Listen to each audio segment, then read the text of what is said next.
NCR का पहला real estate sector का web news channel state news, जो सिर्फ रियल एस्टेट से जुड़ी खबरें दिखाता है।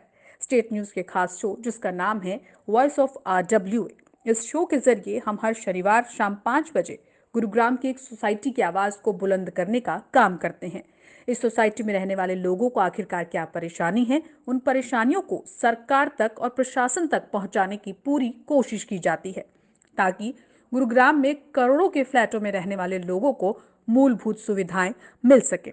अगर आप भी परेशान हैं या आपकी भी सोसाइटी में कोई परेशानी है या बिल्डर से यहाँ के रेजिडेंट परेशान हैं, तो आप हमसे संपर्क कर सकते हैं, ताकि आपकी आवाज को RWA शो के जरिए सरकार तक पहुंचाने का काम हम जरूर कर सके। तो चलिए शुरू करते हैं आज के इस खास शो को। आज हम बात करेंगे गुरुग्राम की एक ऐसी ही सोसाइटी की जो कहने को पॉश सोसाइटी है, लेकिन जंगल के बीचों बीच बसती है।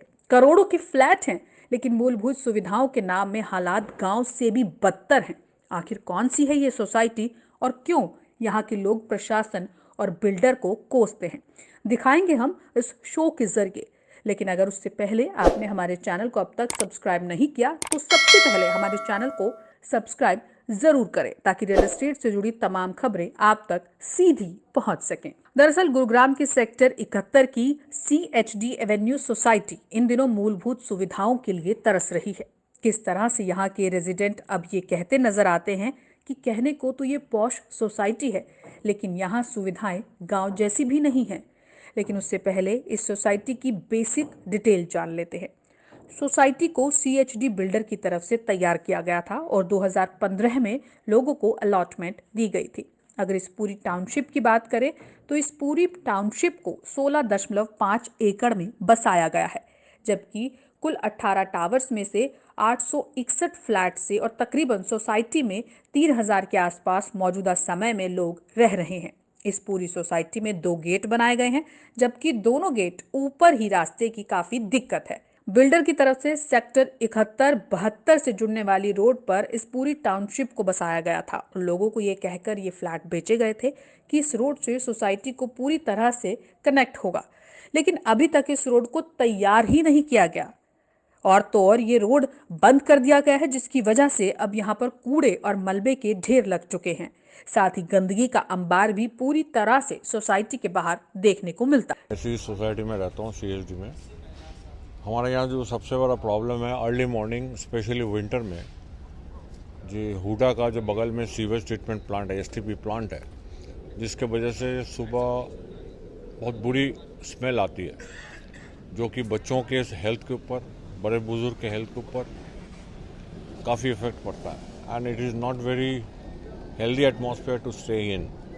और अनफॉर्चुनेटली पहले बोला गया था जी ये हुडा वाला जो STP प्लांट है हमारे बिल्डिंग के साथ नहीं लगेगा, पल्ली तरफ लगेगा, पर उन्होंने नहीं किया ये, जिसके वजह से स्मेल बहुत आता है और एक हेल्थ हैजर्ड है बेसिकली। ऊपर से पोल्यूशन अलग है, ऊपर से ये है, तो that is the worst part of it. Thank you. मैं रंजीत सिंह यहाँ का सीनियर सिटीजन हूँ। पोस्ट सोसाइटी में रहते हुए हमें पोस्ट की सुविधाएं नहीं मिलती। यहाँ की सड़कों पर इतना गंद है, जब भी हम जाते हैं मास्क पहनकर जाते हैं, और इतना मॉस्किटो और अन्य बीमारियों का बहुत डर है। सीवरेज भी की व्यवस्था भी खराब है, पानी जो है बाहर खड़ा रहता है, और यहाँ पर कई लोगों को डेंगू की बीमारी का भी शिकार होना पड़ा है।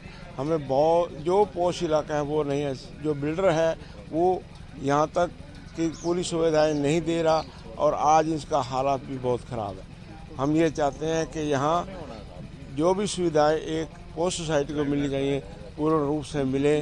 सीवरेज की व्यवस्था नहीं है, और ये रोज़ ही MCD के टैंकर यहाँ आते हैं, पानी ले जाते हैं। ये बहुत मुश्किल का काम है। हमें बार बार कहने के बाद भी इस पर कोई ध्यान नहीं दिया जाता। हाँ, बाहर भी जब हम जाते हैं हमें बहुत सी असुविधाएं होती हैं, बच्चे नहीं जा सकते। हमें इस बात का डर लगा रहता है, क्योंकि पूर्ण रूप से ये सोसाइटी जो है बाहर से एक गुंडों के रूप में डर लगा रहता है, क्योंकि पोश एरिया होने की वजह से बाहर से ये लुक नहीं देता कि ये पोश एरिया है। और यहाँ जो सड़कें हैं इतनी गंद से भरी हुई हैं, अगर हम देखें तो बहुत बुरा हाल है। मैं आहूजा यहाँ का सीनियर सिटीजन क्लब का जो है सदस्य। यहाँ 2014 से जो है ये सोसाइटी बनी, इसमें सब कुछ बना, लेकिन जितनी सुविधाएं बिल्डर की तरफ से, गवर्नमेंट की तरफ से, म्यूनसिपल कॉरपोरेशन की तरफ से मिलनी चाहिए वो अभी तक नहीं मिल पा रही। जैसे सीवर कनेक्शन नहीं है, मेन जो बिल्डर की तरफ से रोड दिया हुआ है वो रोड नहीं है, लिंक रोड जो देने चाहिए, सर्विस रोड देने चाहिए वो नहीं है, पानी का जो कनेक्शन हमने लिया है वो पानी का प्रेशर अब यहाँ नहीं आ रहा, क्योंकि गांव वालों ने बीच में पंच करके पानी लेना चालू कर दिया है। फाजिलपुर से और बहरानपुर की तरफ जो इतनी भी पोल लाइन है उस पर लाइट नहीं जलती, रात को आना रिस्क रहता है, आए दिन गुंडे जो है यहाँ परेशान करते हैं। पेट्रोलियम कभी पुलिस की नहीं होती, बाकी चीज़ें जितनी भी हैं सारी परेशानियों के सिवाय यहाँ कुछ भी नहीं है। हम पौष में रह रहे हैं, सराउंडिंग पूरा स्लम है। यहाँ के लोगों की माने सोसाइटी के बाहर बदबू और गंदगी के अलावा मलबे के ढेर हैं। इस सोसाइटी के जंगल के बीचों बीच बसाया गया है, जिसकी वजह से रात के वक्त में लोगों को यहाँ से निकलने में काफी परेशानी आती है। साथ ही जैसे तैसे करके RWA की तरफ से पानी का कनेक्शन लिया गया, लेकिन उसमें भी पड़ोस के गांव ने अपने पाइप जोड़ दिए, जिसकी वजह से अब पानी का प्रेशर भी सोसाइटी तक नहीं पहुंच पाता। लोग यहाँ पानी का टैंकर मंगवाने के लिए मजबूर हो चुके हैं।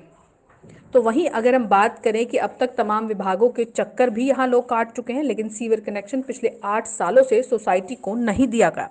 इसके अलावा बिल्डर ने कहा कि HSVP का SCP प्लांट यहाँ से बहुत दूर होगा, लेकिन STP प्लांट बिल्कुल सोसाइटी के बाहर बनाया गया, जिसकी वजह से लोगों को खासी परेशानी हो रही है। अगर यहाँ बिजली की बात करें तो बिजली के लिए लोगों को कई घंटों तरसना पड़ता है और यहाँ जनरेटर के सहारे ही लोगों को अपनी बिजली की पूर्ति करनी पड़ती है, जिसकी वजह से एक तरफ जहाँ जनरेटर से पॉल्यूशन बढ़ता है तो दूसरी तरफ लोगों का खर्चा भी डबल हो जाता है। कुल मिलाकर अगर बात करें तो लगातार इस सोसाइटी में मूलभूत सुविधाएं लोगों को नहीं मिल रही, जिसकी वजह से अब लोग कहते नजर आ रहे हैं कि सोसाइटी में एक फ्लैट की कीमत 1 करोड़ से ज्यादा है, लेकिन उन्होंने अपनी जिंदगी भर की जमा पूंजी इकट्ठी कर एक ऐसी आशानी का सपना देखा था जो पूरी तरह से पौष और बेहतर वातावरण में होगा, लेकिन अब उन्हें लगता है कि ये सपना अधूरा सा रह गया। ऐसा है, यहाँ पर ना प्रॉब्लम्स कई हैं। कुछ सोसाइटी के अंदर की प्रॉब्लम्स हैं, कुछ सोसाइटी के बाहर की प्रॉब्लम्स हैं। जो सोसाइटी के अंदर की प्रॉब्लम्स हैं वो तो हम चलो RWA को बोलते रहते हैं, कुछ सॉल्व हो भी जाते हैं, कुछ नहीं भी हो पाते। तो जो मेन प्रॉब्लम बाहर की है, जो हमारा 2 गेट हैं इसके, जो मेन क्लब गेट है उसके बाद आज तक कभी रोड नहीं बनी इसकी। मतलब 7 साल तो मुझे यहाँ रहते हुए हो गए हैं, आज तक रोड नहीं बनी, सारा कच्चा रोड पड़ा हुआ है ऐसे। और उसका रिजल्ट क्या है कि मतलब बाहर से लोग आके यहाँ पे सारा जो कूड़ा है सारा डंप करते रहते हैं यहाँ पे। हम रात को इधर से बाहर जा भी नहीं सकते, ना आ सकते ना जा सकते हैं। दूसरा गेट है वो मतलब एक वो भी ऐसे सुनसान सा पड़ा हुआ है, कोई लाइट सिस्टम भी नहीं है वहाँ पे। तो जो हमने जो यहाँ इस इलाके के अंदर आए थे, भी ये एक पॉश एरिया है, वो पॉश एरिया की लुक कहीं से भी नहीं आती इसके अंदर। ऐसे हम जंगल में पड़े हुए ऐसा लगता है बिल्कुल यहाँ पर। मेरा नाम विवेश कुमार है। बिजली की परेशानी तो इतनी सारी है कि ये मान लो कि दिन में कम से कम 2-2 घंटे 3-3 घंटे के लिए लाइट कट जाती है। लाइट कटने के बाद DG चलता है, DG का चार्ज है बहुत ज़्यादा। और ये मान लो एक छोटी सी शॉप में हमारा 15 से 16 हज़ार रुपये महीने का लाइट लगती है। सबसे की प्रॉब्लम देखें तो कोई मीटर को देखने वाला नहीं है कोई। अगर लाइट में कोई प्रॉब्लम आ गई या कुछ हो गया तो उसको सही करने वाला नहीं है। इसका सर कोई जवाब नहीं है। नीचे अगर मेंटेनेंस वालों से बोलते हैं तो बोले कि हमारे अंडर में आता ही नहीं है सब कुछ, ये तो बिल्डर जानता है। आप बिल्डर किसको देखें, आधे टाइम बिल्डर का बंदा होता है तो कभी 2 दिन छुट्टी पे रहता है, 3 दिन छुट्टी पे रहता है। हालांकि मैं बहुत यहाँ नया आया हूँ, मुझे 2-3 दिन ही हुए हैं ज्वाइन किए हुए, लेकिन ये सबसे बड़ी जो दिक्कत आ रही है वो तो ये है कि हमारे जो क्लब वाला गेट है, पिछला वाला गेट, इस पर ये गार्बेज डंप हो रहा है और आसपास का जितना इलाका उसके सारे के सारे मैं देख रहा हूँ कि लोग बाग आके यहाँ उस गार्बेज डंप कर देते हैं। ये एक इनहाइजीनिक चीज़ तो है ही, लेकिन ये हेल्थ के लिए बहुत सीरियस हैजर्ड है।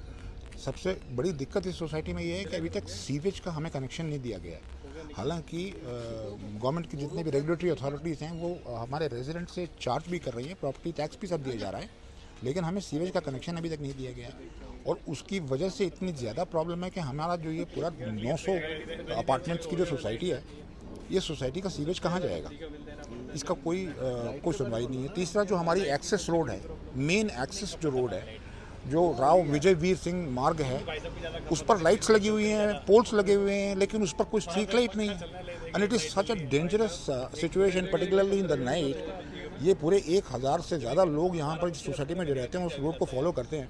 अब आप इमेजिन करिए कि आसपास का इलाका आइसोलेटेड भी है और अंधेरी उस रोड पर चलना कितना खतरनाक है। अगर आप लोग हमारी हेल्प करें, गवर्नमेंट इस सोसाइटी की एक्सेस को अगर ठीक करवा दे तो बहुत बड़ा काम हो जाएगा इस सोसाइटी को। Thank you. अगर आपकी सोसाइटी में भी कोई परेशानी है तो हमें ज़रूर बताएं ताकि हम आपकी आवाज़ को वॉइस ऑफ RWA के जरिए उठा सकें। आपको हमारा ये खास शो कैसा लगा कमेंट करके ज़रूर बताएं। साथ ही साथ चैनल को सब्सक्राइब ज़रूर करें ताकि रियल एस्टेट से जुड़ी तमाम खबरें आप तक सीधी और सबसे पहले